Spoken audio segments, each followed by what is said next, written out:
Amakuru yo kuri uno wa Mungu tubazaniye nuko mu Rwanda ngo imishamirano ari myinshi hariya muri leta ya Paul Kagame mu Rugwiro village ntibariko baracana waka mu gihe Paul Kagame amaze kugira mission zigera kuri zitatu ananirwa ikiba camujanye. Ndaje ndababwire ukungene bimeze mu gihe na Olivier Duhungirehe ivyo abagiyemwo bitaba vyoroshe. Ibi byose biko biva ku rugendo Felix Tshisekedi yakoze aja muri Egypt i Cairo hariya kwa mugenzi we RCC Abdel Fattah. Aha ni mu gihe Egypt mwomenya neza ifise amasezerano atandukanye hagati ya RDC na Egypt harimo ayo ubuvuzi vy'amagara y'abantu hakabamwo nayo burimyi ayakomeye cyane na ya gisirikare niyo ateye umutima uhagaze n'igihugu c'u Rwanda. Aha nagomba ndayibutse ko inyuma y'uru rugendo Felix Tshisekedi yakoze acagana muri Qatar i Doha, ariko nituramenya neza ko ahava jayo mugabo ubutumire arabufise ashoboye kuvyanka ku munota wa nyuma, ariko muri gahunda programme ihari nuko Tshisekedi aza kuba ari i Doha. Aha nagomba rero ndababwire ndabasesangurira igituma kuko benshi mucamuza mwibaze Fleury ingute utubwiye ko u Rwanda rubujijwe amahoro n'ugo rugendo canke niyo migenderanire ya gisirikare hagati ya RDC na Egypt mu gihe u Rwanda tubona rw'amarutangaza ko gwiyunze bya gisirikare na Israeli n'ibindi bihugu bigenda bitandukanye bikomakomeye ku isi. Ego nituvyanse, ariko mumenye ko hariho ibintu bita coopération stratégique. Haro ibihugu wiyunze navyo utabagwa n'ibindi wiyunze navyo biguha amajambo canke bikakwihera utugwanisho twaniryo. Aha muca muvuga ati Fleury uriko rafana. Siniko ndafana. Nimba niko ndafana muraza mumbwire muri kino kiganiro muri commentaire, muraza mumbwire igituma Kagame yagiye Azerbaijan. Muraza mubimbwire. Ariko je ndazi gituma yagiye Azerbaijan. Yagiye Azerbaijan agiye gusibanganya amasezerano y'u Burundi na Azerbaijan. Ibi ndaza kubigaruka ko inyuma yaho nzoba mpejeje bino vya Tshisekedi, Egypt n'u Rwanda. Nagomba ndabwire ko Tshisekedi rero muri no mwanya tuvugana ari i Cairo mu rugendo officiel niko mababa bivuga, ariko urugendo rwa mujanyeyo ivyo dukesha diplomasi, amakuru ava muri diplomasi ya RDC hariya mu ba diplomate biragaragara ko Tshisekedi agiye kwifashisha care nkuko basanzwe bakorana, kumbure bagiye gusaba ibindi bikorwa byihariye canke ibikoresho vyihariye. Aha ndabibutse ko igituma nariko ndavuga rero ndaje ndabasobanurire igituma nariko ndavuga ko Paul Kagame canke u Rwanda canke babandi bunze ubumwe kugira badurumbanya akarere bahangayishijwe nino coopération militaire iri hagati y'igihugu ca RDC na Egypt. Vyifashe gute? Ndabibutse ko mu misi yahera ukwezi kurarangiye hari itariki 23 abanyaragasa ni musimbire ku ma ordinateur yanyu canke ku ma telefone yanyu mu mpinyutse itariki 23 z'ukwezi kw'icenda hari le 23 septembre 2025 uyu mwaka turimwo niho Paul Kagame yafata urugendo rwiswe ngo visite officielle.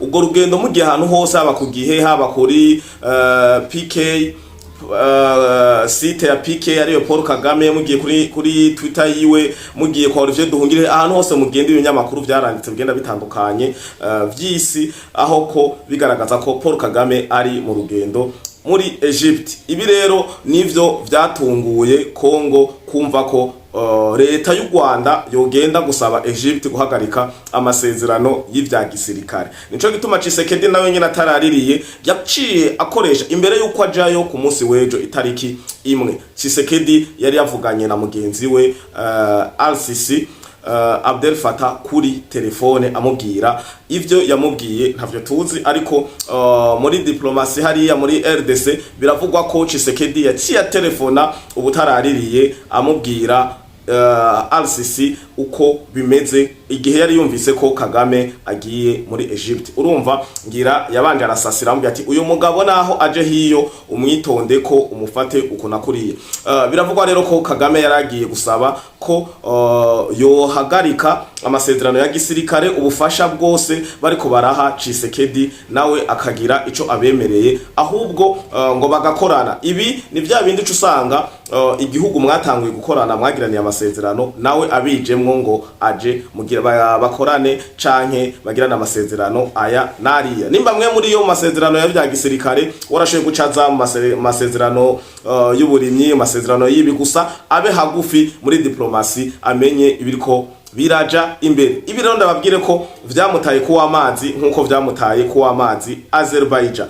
Kagame yaragiye Azerbaijan, ibi ndibaza ko neza mubizi, yarafashe urugendo araja Azerbaijan mu gihe hariko haraba rari muri mu Rwanda, igihe hariko haraba rari irari heruka amahiganwa y'amakinga, murazi ko neza bituguruwe na Paul Kagame, ariko yari yibereye hariya Azerbaijan. Yagiye kugaragara ari uko birangiye. Icari camujanye abanyarwanda kwa kundi kw'ibinyoma vyabo musanzwe mubizi, inkotanyi zitunzwe n'ibinyoma, kandi ngire ko ni eskiza asaba ikigongwe iyo mvuze abanyarwanda simba mvuze u Rwanda rwose ruzima, mba mvuze ino leta iriko irayobora abanyarwanda. Ndibaza ko muca mu ntahura kujya namwe musanga muriko muravuga ngo abarundi ndatwo mutavuga muravuga abarundi bose, ariko nimba mwe mushiramwe inzigo mukavuga abarundi bose ntavyo nzi jewe, nta nzigo n'imwe, ariko je mbariko ndavuga ubu buyobozi bw'u Rwanda buhari bw'inkotanyi mu ncamake.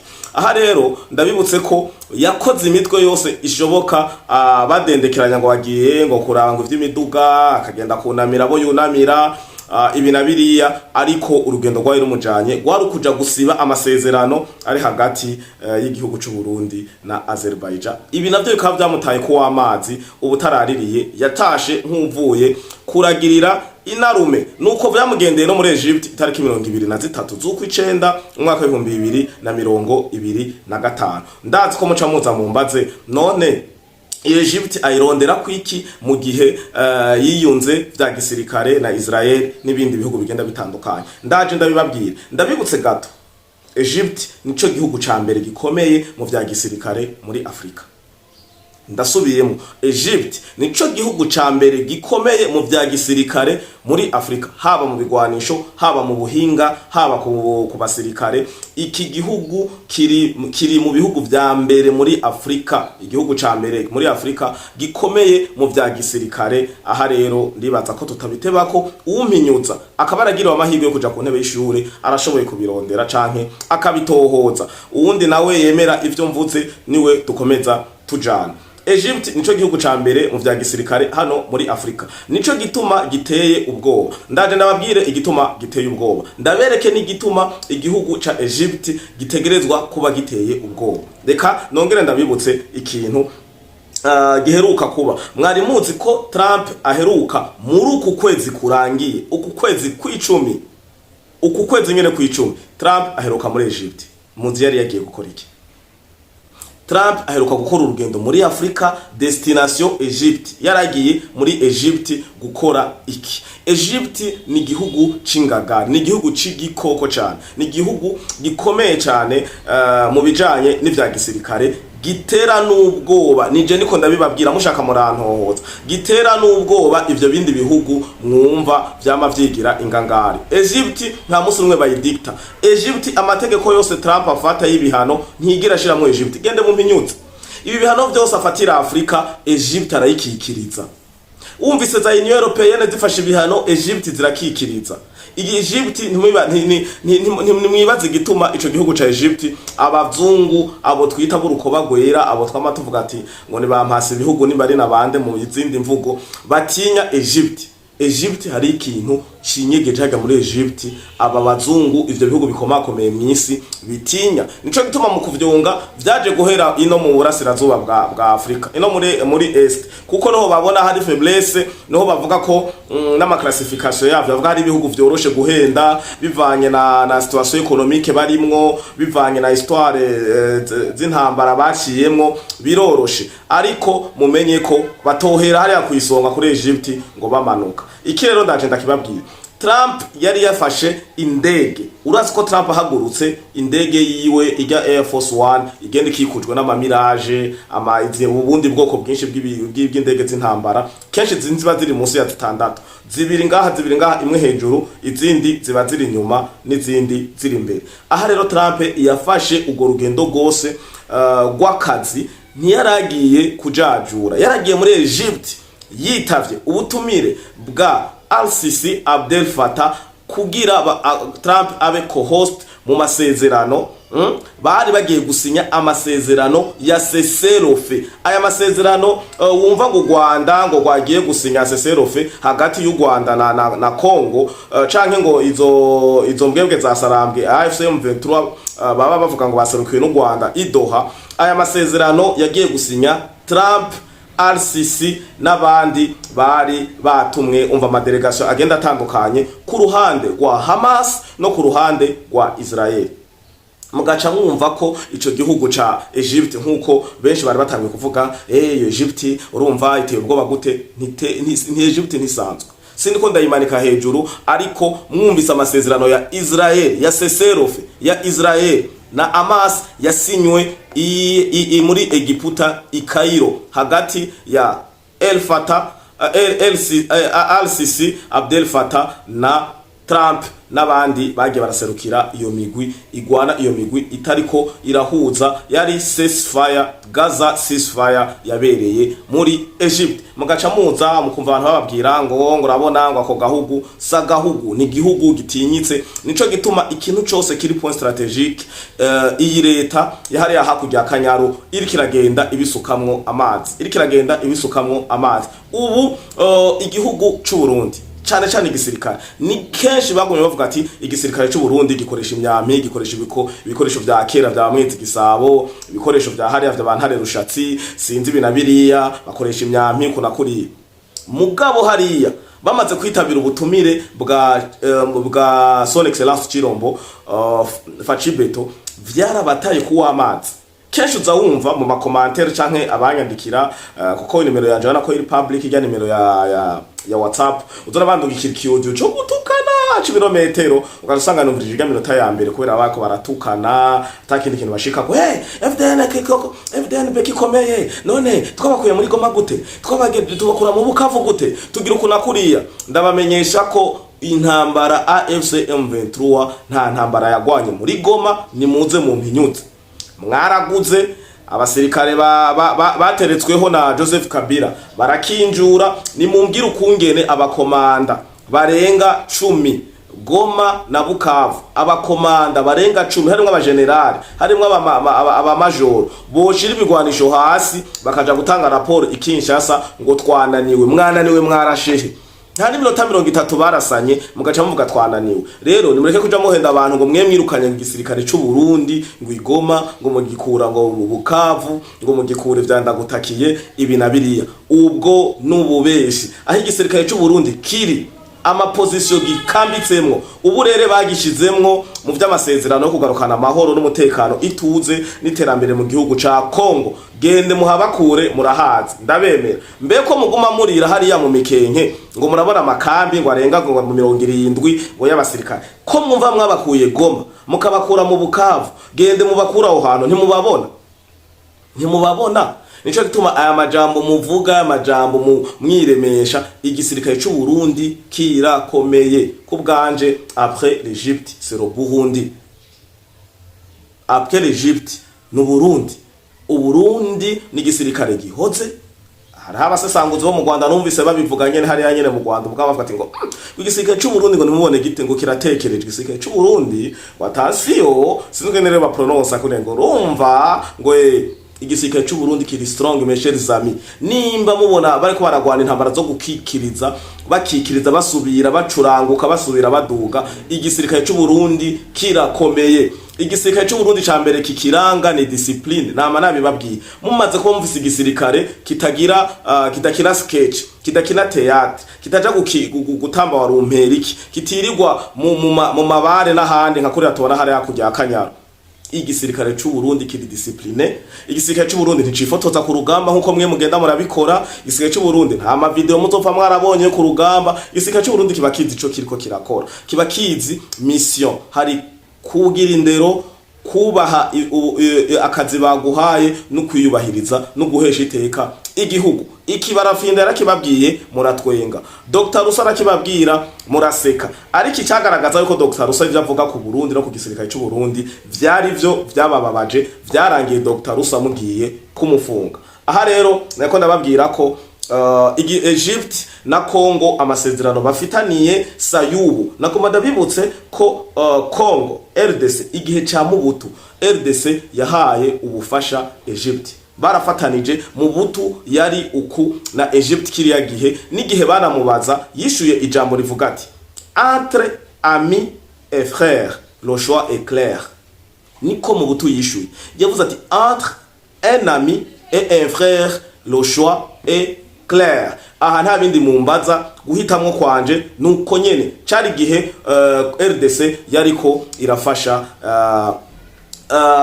Egypt ibi navyo mu mateka murashoye kubirondera kuko je narabirondeye ndabigira ko amatohoza kuko je nababwiye ati sinza kubaha inkuru y'impimbano inkuru yo kurondera amavyuzi inkuru yo kurondera abankurikira inkuru yo kurondera kugira ukunuko no ushaka kumpinyuza rondera ibi kuko ndakubinza kubigushikiriza na jewe nabigize ko amatohoza nico gituma muzobona inkuru bashoye kubivuga saa ikintu gashoye kuba nka saa moya nkaza kukivuga saa 4 hari gihe haba arimo gufatirwa ku vy'akandi kazi sanzwe nkora ariko hariho no kuba ndiko ndatohoza je sinkunda guhurunduka ngo urumva ngo urabona ngo kuna kuriya n'amakuru yeje murabona Samia yemezwa ko yatsinze amatora byo kurahira hariya muri Zanzibar n'ibindi byinshi naritonze ndabitohoza ndabaza abajyango n'abagenzi bari muri Tanzania nivyo byagenze gute niho nabonye gukora ikiganiro kandi murabona ko ntaco nababeshemwo preve zirimwo kandi n'ibindi byinshi musanzwe mubona ko sinkora ibintu by'impimbano nka bya byo gufanatiza kugira ngo kumbure baca amaco y'inda baryohere leta y'inkotanyi yabakuye mu gasho oika ibi nibindi oya Jesu uko nkora je ndi hano kugira turabire hamwe ikibazo kiri hano mu karere ka Afrika cyane kuko turabanya Afrika dutegezwa guhaguruka tukagwanira Afrika because Africa we are together as one. Rero nako nababwira ko uru rugendo rwa Tshisekedi rwabujije amahoro igihugu cy'u Rwanda bariko bariyumvira ubuhoho bigiye kugenda gute aha ni mu gihe twakoze ikiganiro ku munsi weje itariki imwe aho twari dutangura ukwezi tubabwira ko Olivier Nduhungirehe asigaye ari umuvugizi wa AFC M23 vyenyuje ku mugaragaro mwarabibonye mu Bufaransa eka mwarabibonye no mu biganiro vyagiye birakurikira mu gihugu cy'u Rwanda aho yagenda avuga ati no on ne peut pas accepter ntidushobora kwemera ntidushobora kwemera nka AFC M23 kuko so twari turi AFC M23 twari twaserukiwe AFC M23 nibo bafise aeroport y'Igoma aribo bayifise keskiria ni aribo bayifise